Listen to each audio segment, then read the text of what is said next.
सैफ अली खान पर जो अटैक हुआ वो बॉलीवुड के लिए एक वेकअप कॉल है, क्योंकि बॉलीवुड बड़ी शान से कहता है कि कागज नहीं दिखाएंगे, लेकिन आज एक ऐसे ही कागज न दिखाने वाले इंसान ने, एक इलीगल बांग्लादेशी ने एक जाने माने एक्टर के घर में घुसकर उसकी फैमिली के सामने उस पर अटैक किया। लेकिन बॉलीवुड तो सो रहा है। क्या बॉलीवुड इस इलीगल बांग्लादेशियों के प्रॉब्लम के बारे में खुलकर बात करेगा? उनकी खुद की कम्युनिटी पर अटैक होने के बाद भी क्या खुलकर इस पर कभी भी कोई मूवी, कोई सीरीज बनाएगा?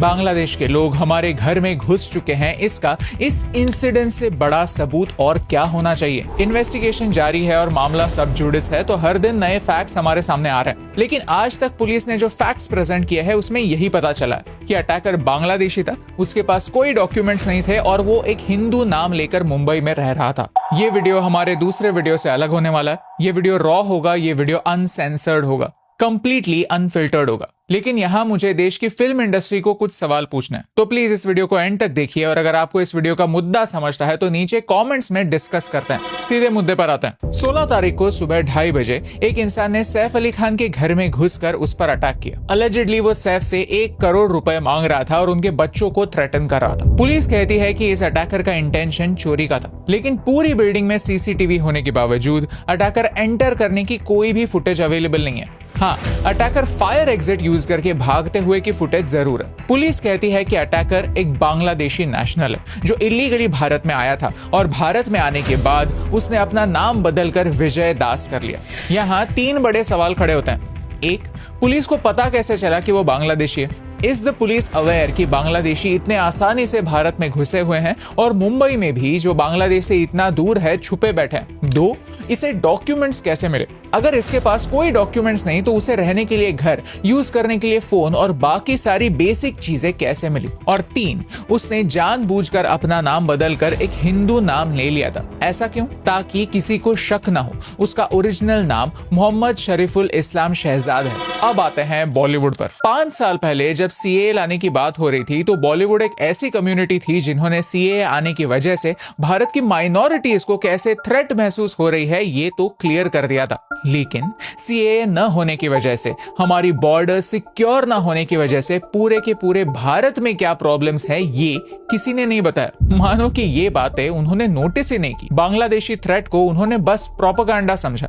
और कभी भी उसके बारे में बात ही नहीं की। उन्होंने सिर्फ एक साइड का सच दुनिया के सामने लाया। आई एम नॉट सेइंग कि सैफ पर जो हुआ वो उसके लिए खुद जिम्मेदार था या फिर बॉलीवुड एज अ कम्युनिटी उसके लिए जिम्मेदार है। नो, लॉ एंड ऑर्डर का फेलियर ही, क्राइम ही इसके लिए जिम्मेदार है। बट मुझे बॉलीवुड के इस क्राइम से दिक्कत है कि वो सिर्फ एक पर्सपेक्टिव से सच दुनिया के सामने लाते हैं। और हमारा भारत है ही कुछ ऐसा देश जहां हम एक्टर्स को हीरो समझ लेते हैं और वो जो भी कहते हैं उसे थोड़ा हद से ज्यादा ही सीरियसली ले लेते हैं। यहाँ एक बड़ा प्रॉब्लम मुझे हाईलाइट करना है कि सीएए में साफ लिखा हुआ था कि ये किन पर लागू होता है और किन पर नहीं। मुस्लिम समाज के लोग या फिर कोई भी माइनॉरिटी के लोग जो ऑलरेडी भारत का हिस्सा हैं, जो यहाँ पैदा हुए हैं, जिनके पास प्रॉपर डॉक्यूमेंट्स हैं, ये कायदा उनकी सिटीजनशिप छीनने के लिए बना ही नहीं था। लेकिन फिर भी समाज में एक डर फैलाया गया। कहा गया कि कागज नहीं दिखाएंगे। कोई भी इंसान अगर भारत में है तो वो इंडियन ही है, उसे ये प्रूव करने की बिल्कुल जरूरत नहीं होनी चाहिए। अगर कोई इंडिया में है और वो इंडियन जैसा दिखता है तो वो इंडियन है, ये बात तो ऑब्वियस है, राइट? तो अगर कोई आकर आपसे आपके डॉक्यूमेंट्स मांगता है तो फिर ये आपकी इंसल्ट है। न जाने किस लेवल का डर और मिस इन्फॉर्मेशन फैलाई गई कि देश में फैसिज्म बढ़ रहा है, इंटॉलरेंस बढ़ रहा है, गांवों में लोगों के पास आधार कार्ड नहीं होते, उनका क्या? बॉस, पिछले साल मैंने खुद सेक्स वर्कर्स के साथ एक डॉक्यूमेंट्री बनाई थी जहां मैंने उनसे भी पूछा कि क्या उनके पास बेसिक डॉक्यूमेंट्स है, क्या उनके पास आधार कार्ड, पैन कार्ड जैसी बेसिक चीजें। तो उन्होंने मुझे बताया कि yes, they have everything. In fact वो उनका पेमेंट भी पेटीएम या गूगल पे पर लेते हैं, उनके पास बैंक अकाउंट है, जनधन अकाउंट है। ये सारी बातें उन्होंने खुद आगे आकर मुझे बताई है। सो अगर समाज का एक वल्नरेबल ग्रुप सारे डॉक्यूमेंट्स ठीक ठाक रख सकता है तो दूसरा क्यों नहीं? यानी सेक्स वर्कर्स को भी सिस्टम फॉलो करने की आदत है, उन्हें इसमें कोई प्रॉब्लम नहीं लगता। लेकिन फिर भी कुछ लोगों के हिसाब से डॉक्यूमेंट्स की पर्ची मांगना फैसिज्म बन चुका है। लेकिन क्या ये सच है? मैं आपसे सवाल करना चाहता हूं कि आपको क्या लगता है, बड़ा प्रॉब्लम क्या है? एक साइड पर है बॉलीवुड कम्युनिटी, जिन्हें लगता है कि एक आम इंसान से उसके डॉक्यूमेंट्स चेक करने के लिए पूछना एक इंसल्ट है, ये देश में प्रॉब्लम क्रिएट कर रहा है। या फिर दूसरे साइड डॉक्यूमेंट न पूछना देश में प्रॉब्लम क्रिएट कर रहा है। एक्चुअल प्रॉब्लम क्या है, डॉक्यूमेंट्स पूछना या डॉक्यूमेंट्स न पूछना? क्या डॉक्यूमेंट्स पूछने की वजह से किसी की जान गई है? किसी के ऊपर फैमिली के सामने इतना जानलेवा अटैक हुआ है? डॉक्यूमेंट्स न पूछने की वजह से किसी पर अटैक हुआ है, ये हमारे सामने सोचने जैसी बात है। सैफ अली खान पर अटैक जिस बांग्लादेशी ने किया वो किसी हाउस कीपिंग सर्विस में काम कर रहा था। क्या इस हाउस कीपिंग सर्विस के एम्प्लॉयर ने उसे हायर करते समय कोई भी डॉक्यूमेंट्स नहीं पूछे? किसी ने भी इसे सिम कार्ड बेचते समय आधार कार्ड, पैन कार्ड नहीं पूछा? किसी ने इसका बैंक का खाता खोलते समय इससे एड्रेस प्रूफ नहीं मांगा? ये जहां कहीं पर भी रह रहा था वहां के ओनर ने इसे नहीं पूछा कि तू कौन है, कहां रहता है, कहां से आया है, किस देश का सिटीजन है?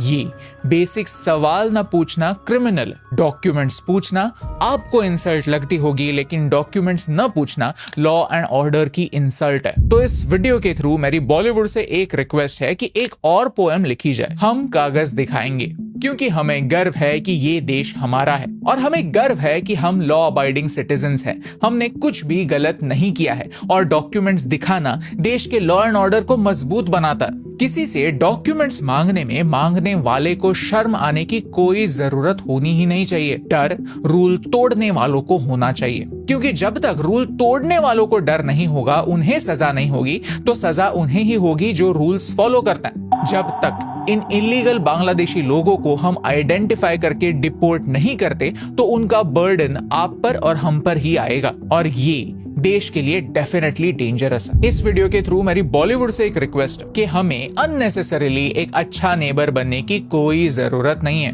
हाँ, जो हमसे अच्छा बर्ताव करते हैं उनसे अच्छा बर्ताव करना स्वाभाविक है, लेकिन हमारे आस पड़ोस के कुछ देश डायरेक्टली या इनडायरेक्टली हम पर अटैक्स करते हैं। भारत में स्लीपर सेल्स चलाते हैं और देश में घुसकर क्राइम फैलाते हैं, और बदले में हम क्या करते हैं? हम मैं हूं ना जैसी फिल्में बनाते हैं, जहां हम पाकिस्तानी मिलिटेंट्स को नहीं, इमेजिनरी इंडियन मिलिटेंट्स को विलन दिखाते हैं। सच को सच कहने से डरते हैं और कन्वीनियंटली एक झूठी रियलिटी क्रिएट करते हैं। कम्युनल हार्मनी के नाम पर झूठी कहानियां बनाते हैं। Look, I am not saying that Bollywood is evil, but Bollywood is not real anymore. Bollywood में बार बार हमें ऐसी ही कहानियां सुनाई जाती है कि एक झूठा पिक्चर पेंट हो जाता है। बॉलीवुड बार बार सच को छुपाता है क्योंकि सच कन्वीनियंट नहीं होता। Let me make this very very clear.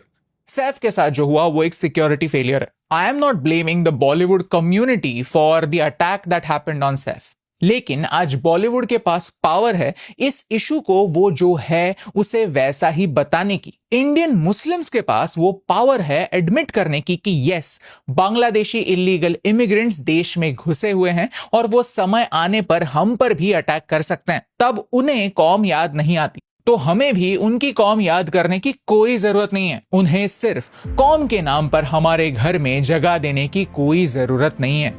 मैं चाहता हूं कि ये वीडियो एक एको चेंबर ना बने। मैं चाहता हूं कि अलग अलग पॉइंट ऑफ व्यू सामने आए, भले ही वो पॉइंट ऑफ व्यू मेरे से अलग क्यों ना हो, कंप्लीटली ऑपोजिट क्यों ना हो। और इस वीडियो का कमेंट सेक्शन एक हेल्दी डिस्कशन के लिए, एक डायलॉग के लिए एक सेफ प्लेस बने।